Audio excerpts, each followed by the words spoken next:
السلام علیکم ورحمۃ اللہ وبرکاتہ۔ اعوذ باللہ من الشیطان الرجیم۔ اللہ کی پناہ چاہتا ہوں شیطان مردود سے۔ بسم اللہ الرحمن الرحیم۔ اللہ کے نام سے جو رحمان اور رحیم ہے۔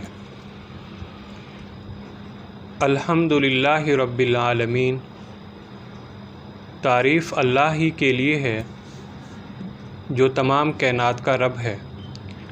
الرحمن الرحیم، رحمان اور رحیم ہے۔ مالک یوم الدین، روز جزا کا مالک ہے۔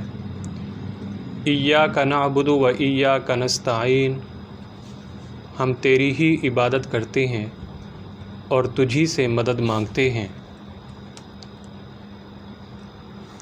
اہدنا الصراط المستقیم، ہمیں سیدھا راستہ دکھا۔ صراط الذین انعمت علیہم غیر المغضوب علیہم ولا الضالین، ان لوگوں کا راستہ جن پر تو نے انعام فرمایا، جو معتوب نہیں ہوئے، جو بھٹکے ہوئے نہیں ہیں۔ اس سورت کو سورۃ فاتحہ کہا جاتا ہے۔ اس کا نام الفاتحہ اس کے مضمون کی مناسبت سے ہے۔ فاتحہ اس چیز کو کہتے ہیں جس سے کسی مضمون یا کتاب یا کسی شے کا افتتاح ہو۔ دوسرے الفاظ میں یوں سمجھیے کہ یہ نام دیباچہ اور آغاز کلام کا ہم معنی ہے۔ جہاں تک اس کا نزول ہے، حضرت محمد صلی اللہ علیہ وسلم کی نبوت کے بالکل ابتدائی زمانے کی صورت ہے، بلکہ معتبر روایات سے معلوم ہوتا ہے کہ سب سے پہلی مکمل صورت جو حضرت محمد صلی اللہ علیہ وسلم پر نازل ہوئی وہ یہی ہے۔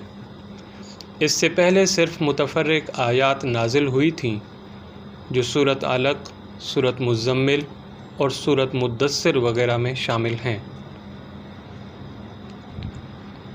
اور اس سورت کا جو مضمون ہے، دراصل یہ سورت ایک دعا ہے جو اللہ تعالیٰ نے ہر اس انسان کو سکھائی ہے جو اس کتاب کا مطالعہ شروع کر رہا ہو۔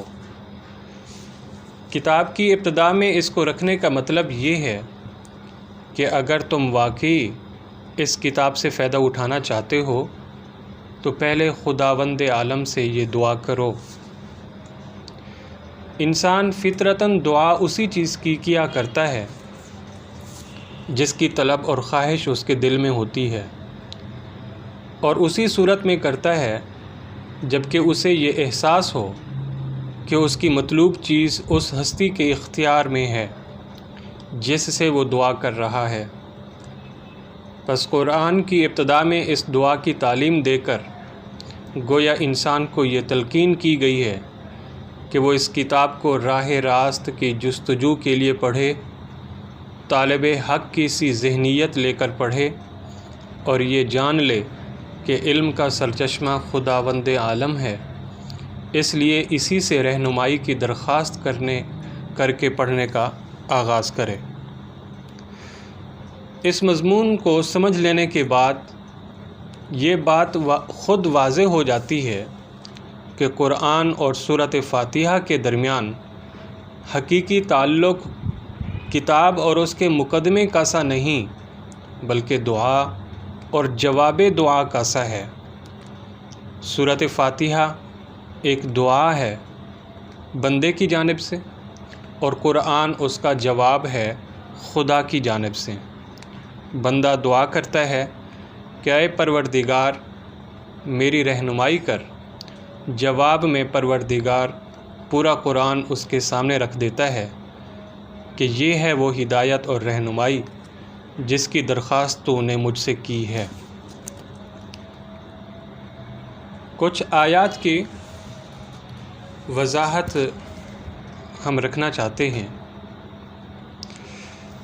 سب سے پہلی آیات کے اندر جو بات ہمیں معلوم ہوتی ہے وہ یہ ہے کہ اسلام جو تہذیب انسان کو سکھاتا ہے اس کے قواعد میں سے ایک قاعدہ یہ بھی ہے کہ وہ اپنے ہر کام کی ابتدا خدا کے نام سے کرے۔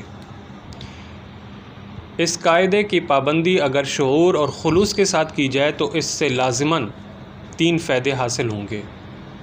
ایک یہ کہ آدمی بہت سے برے کاموں سے بچ جائے گا، کیونکہ خدا کا نام لینے کی عادت اسے ہر کام شروع کرتے وقت یہ سوچنے پر مجبور کر دے گی کہ کیا واقعی میں اس کام پر خدا کا نام لینے میں حق بجانب ہوں۔ دوسرے یہ کہ جائز اور صحیح اور نیک کاموں کی ابتدا کرتے ہوئے خدا کا نام لینے سے آدمی کی ذہنیت بالکل ٹھیک سمت اختیار کر لے گی اور وہ ہمیشہ صحیح ترین نقطہ سے اپنی حرکت کا آغاز کرے گا۔ تیسرا فائدہ، جو سب سے بڑا فائدہ یہ ہے کہ جب وہ خدا کے نام سے اپنا کام شروع کرے گا تو خدا کی تائید اور توفیق اس کے شامل حال ہوں گی، اس کی سعی میں برکت ڈالی جائے گی اور شیطان کی فساد انگیزیوں سے اس کو بچایا جائے گا۔ خدا کا طریقہ یہ ہے کہ جب بندہ اس کی طرف توجہ کرتا ہے تو وہ بھی بندے کی طرف توجہ فرماتا ہے۔